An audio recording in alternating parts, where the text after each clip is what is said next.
اور آج تو ہمارے طلبہ نے نکال دیا ہے لا تکتب بعد العصر، یہ نکال دیا عصر کے بعد میں لکھو میں، پتا نہیں یہ کہاں کا کام کرتے۔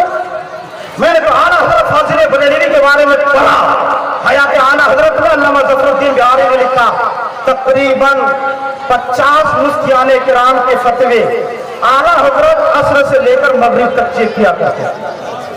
وہ وقت منتخب کیا تھا فتویٰ نویسی کو چیک کرنے کے، اور آج ہماری امت کے علماء جو اعلیٰ حضرت کے نام کا نعرہ لگاتے ہیں اور اعلیٰ حضرت کے نقش قدم پر مرنے مٹنے کا دعویٰ کرتے ہیں، انہوں نے ضابطہ بنا لیا لا تکتب بعد العصر، عصر کے بعد مت لکھو معاذ اللہ۔ کہاں کا قانون ہے؟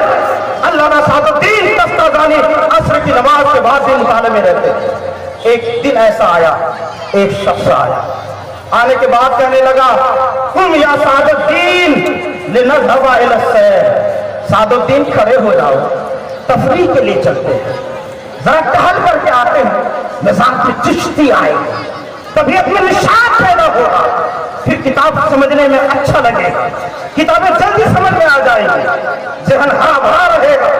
وہ کہتے ہیں وما خلقت لهذا الباطل الشنیع، وہ کہتے ہیں میں معرفت خداوندی کے لیے پیدا کیا گیا ہوں، میں علم حاصل کرنے کے لیے پیدا کیا گیا ہوں، میں ٹہلنے اڑنے کے لیے پیدا نہیں کیا گیا۔ اور فرماتے ہیں جب مطالعہ کر کر کے مجھے کتاب سمجھ میں نہیں آتی تو مطالعہ چھوڑ دوں گا تو پھر کہاں سے کتاب سمجھ میں۔ وہ چلے گئے، دوسرے دن پھر آئے، انہوں نے پھر وہی کہا سعد الدین اٹھو تفریح کے لیے چلتے ہیں، وہ کہتے ہیں اس غلط کام کے لیے پیدا نہیں کیا گیا۔ چلے گئے، تیسرے دن پھر آئے، آنے کے بعد کہتے ہیں قم یا سعد الدین، سعد الدین کھڑے ہو جائیں، تفریح کے لیے چلتے ہیں۔ وہ کہتے ہیں وما خلقت لهذا الباطل الشنیع، میں اس بیکار نام کے لیے پیدا نہیں کیا گیا۔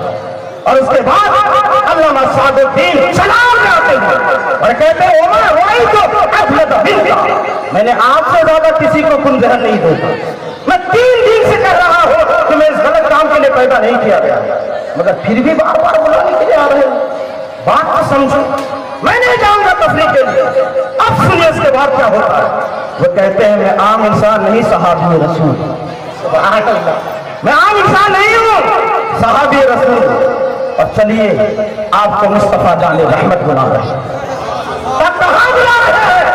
کہا آپ کی آبادی کے باہر ایک باغیچہ ہے، وہ بھی شجیرہ، اس باغیچے میں چھوٹے چھوٹے درخت ہیں، انہی درختوں کے سائے میں آمنہ کے لال جنت، حضور کی معیت میں صحابہ کرام بھی تشریف فرما، آپ کو بلا رہے ہیں، چلیے تو صحیح۔ اس کے بعد علامہ سعد الدین بالکل راستے میں چاہتے ہوئے کھڑے تھے، اور کھڑے ہونے کے بعد تیزی کے ساتھ اسی باغیچے کی طرف دوڑ رہے۔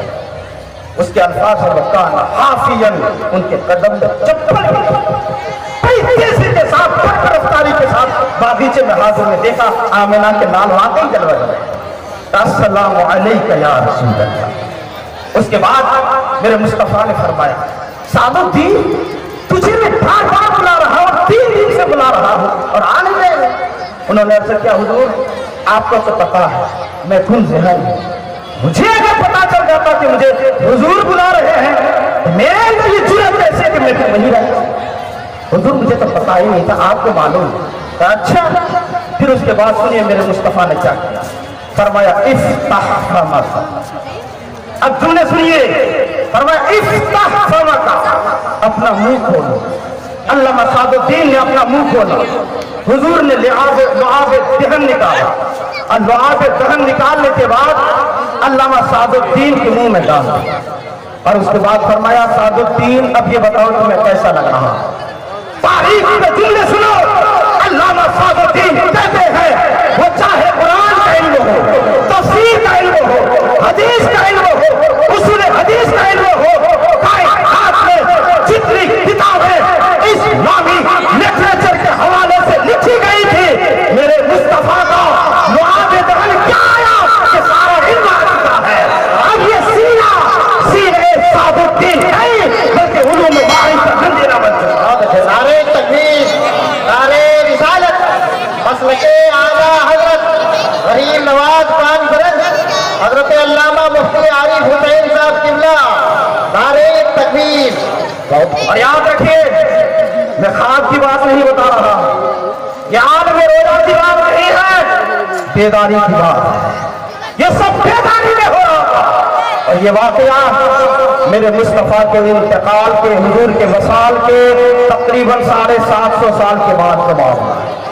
तुम अपने मुर्दों की खबर लो, तुम्हारे मुर्दे 3 दिन के अंदर उसकी लाशें बिखर जाती है, पारा पारा हो जाता है, बोटी बिखर जाती है, जिस पर टुकड़ा टुकड़ा हो जाता है, मगर वो आमिना का माल है कि वसाल के एक दो नहीं बल्कि सारे 700 साल बाद भी मदीने की सरजमीन से दस्ताजान की सरजमीन पर तशरीफ ला रहे।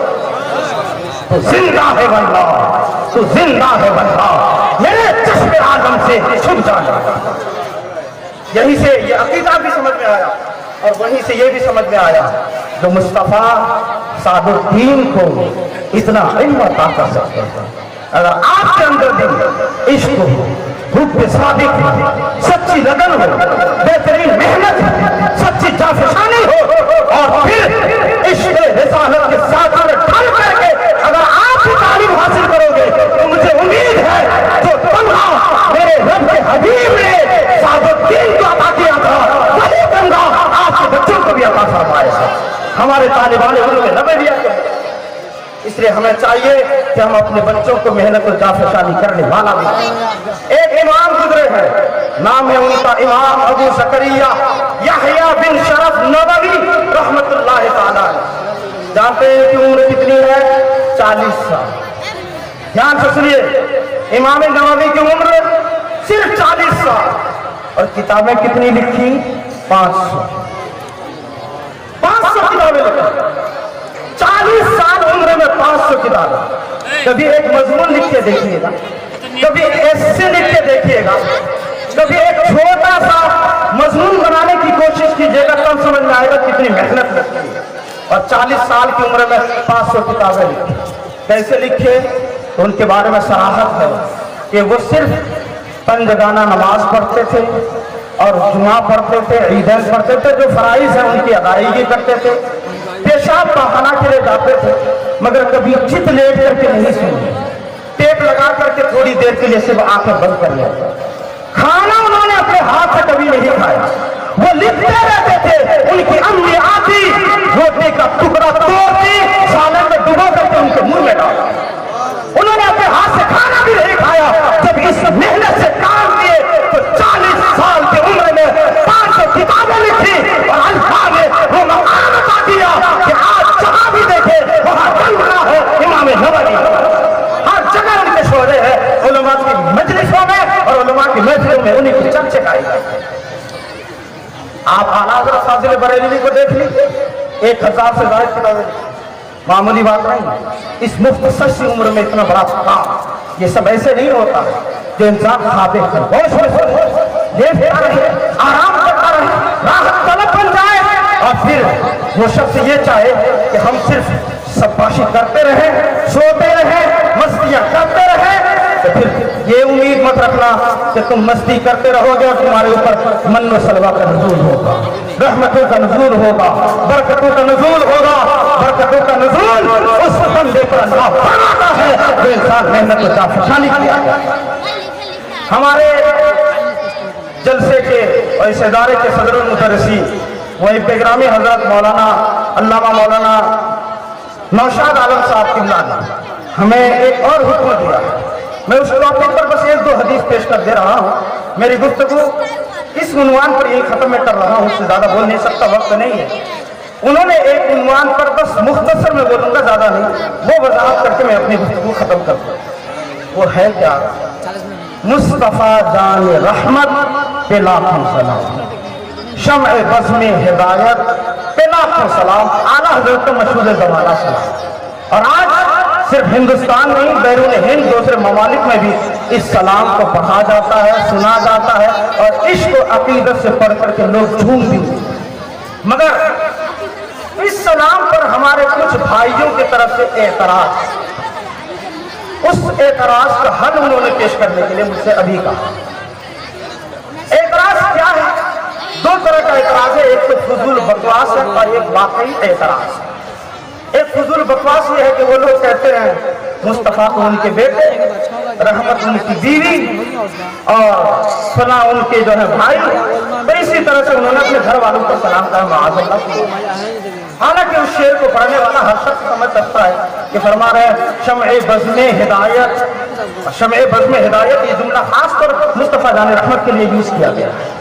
तो जो उस शेर को समझता है वो हर शख्स समझ लेगा कि ये अपने घर वालों के लिए। फिर बाद में तमाम अशार पढ़ करके देख ले वो पूरा कसीदा तो हुजूर की बारगाही में पेश किया, फिर कौन एतराज कर सकता? मगर जो सबसे भारी एतराज है उनका वो लोग ये कहते हैं कि एक दफा में कोई भी चीज अगर भेजी जाए तो एक ही बार ना पहुंचेगी। जब आप सलाम पढ़ते हो तो सलाम पढ़ते वक्त आप एक बार एक जुमला अदा करते हो और उस जुमले में कहते हो मुस्तफा जान रहमत के लाखों सलाम, यानी एक जुमले में लाखों सलाम, एक जुमले में करोड़ों।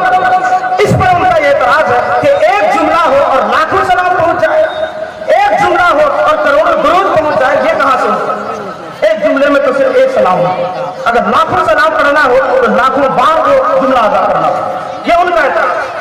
मगर आज मैं क्लियर कर दे रहा हूं और मैं तहदीस नेमत के तौर पर एक ऐलान भी कर दे रहा हूं, खास इस टॉपिक पर लाखों करोड़ों दुरूद सलाम की शरई हैसियत, इस पर इस फकीर ने एक मुस्तकिल 80 सफ़े पर मुश्तमिल एक किताब लिखी और उसमें 7 हदीसों से तकरीबन 50 तफसीर की किताबों से, फिक़्ह हनफी से, फिक़्ह मालिकी से, फिक़्ह शाफ़ई से, फिक़्ह हम्बली से और हुजूर के ज़माने में जो अरब के बड़े बड़े शोहरा थे उन तकरीबन 35 शोहरों के अशआर से और उसके बाद जो मुखालिफीन हैं उनके जो बड़े बड़े उलमा हैं उनकी किताबों से ये साबित कर दिखाया है कि एक दफा में लाखों सलाम भेजना सुन्नियों का तरीका नहीं, ये आमिना के लाल की तारीफ, ये मुस्तफा जान रहमत का तरीका।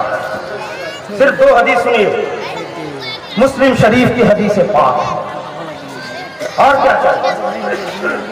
बुखारी शरीफ के बाद कायनात की सबसे अजीम शान किताब सहीह मुस्लिम, कुरान हकीम के बाद सबसे अफजल किताब बुखारी और बुखारी के बाद सबसे अफजल किताब सहीह मुस्लिम। यानी फजीलत के एतबार से अगर देखें तो फिर 3रे नंबर की किताब है इस्लाम। इस 3रे किताब में हदीस पाक मौजूद है। हदीस की राविया हजरत जुवैरिया रज़ी अल्लाह ताला अन्हा।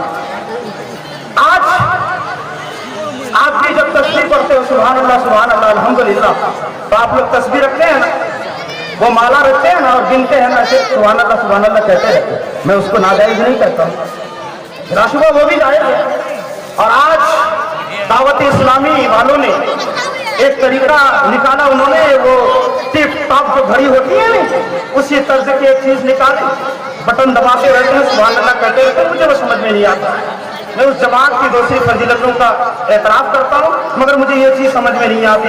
सुभान अल्लाह भी कहे, बटन भी दबाएं और कितना खुशू पैदा होगा वो आप समझ रहे हैं।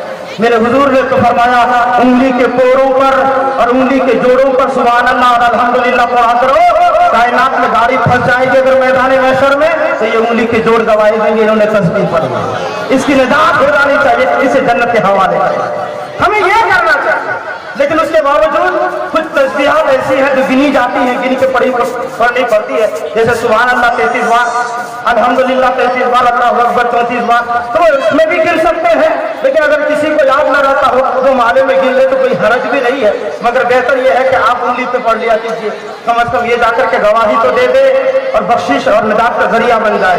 बहरहाल हजरत जुवैरिया वो कहती हैं मैं 4000, ध्यान से सुनिए, 4000 खजूर की गुठलियां जमा करके सामने में रखी हुई और एक मर्तबा सुभान अल्लाह कह करके वो गुठली खिसका देता।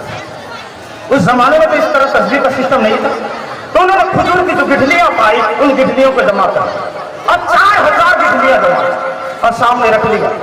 एक बार सुभान अल्लाह पढ़ती गिठली खिसकाता। इस तरह से जब 4000 गिठली इधर आ जाती तो वो समझती मैंने 4000 बार पढ़ लिया। उधर से गुजर हुआ मेरे मुस्तफा, हुजूर ने फरमाया जुवैरिया कोई ऐसा तरीका तुमको न बता दूं कि तुम एक बार कहो सुभान अल्लाह, مگر تمہیں یہ 4000 نہیں، اللہ اتنا ثواب دے دے اور اتنے بار پڑھنے کا ثواب مل جائے کہ تم گن ہی نہ سکو۔ جملہ ایک رہے، ایک جملے میں سبحان اللہ کہو، ایک جملے میں الحمدللہ کہو، تمہیں گننے کی بھی حاجت نہیں، اور یہ 4000 گٹھلیاں کیا اربوں خربوں گٹھلیوں کا ثواب مل جائے گا۔ انہوں نے کہا پھر بتا دیجئے۔ میرے مصطفیٰ نے فرمایا ایسے کہنا، سبحان اللہ عدد ما خلق فی الارض وما خلق فی السماء وما خلق بینہما، یعنی اللہ کی تسبیح اتنی تعداد کے برابر جتنی مخلوقات آسمان میں ہے، جتنی مخلوقات زمین میں ہے، جتنی مخلوقات آسمان و زمین کے بیچ میں، کتنی مخلوقات ہے آپ گن نہیں سکتے۔ انسان مخلوق، کتنے انسان دنیا میں ہے آپ کاؤنٹ نہیں کر سکتے۔ فرشتے مخلوق کتنے ہیں آپ شمار نہیں کر سکتے۔ درخت مخلوق، یہ پتھر مخلوق، 18,000 مخلوقات ہیں، اور ان 18,000 اصناف مخلوقات میں اربوں خربوں کی تعداد ہے، اور ان تعداد کے برابر ایک جملے میں تسبیح پڑھنے کا طریقہ کسی دنیا والے نے ہی آمنہ کے لال بتا دیا ہے۔ پتا چلا جب اربوں خربوں بار جملے ایک جملے میں تسبیح پڑھی جا سکتی ہے، ویسے اربوں خربوں بار درود و سلام بھی ایک جملے میں پڑھا۔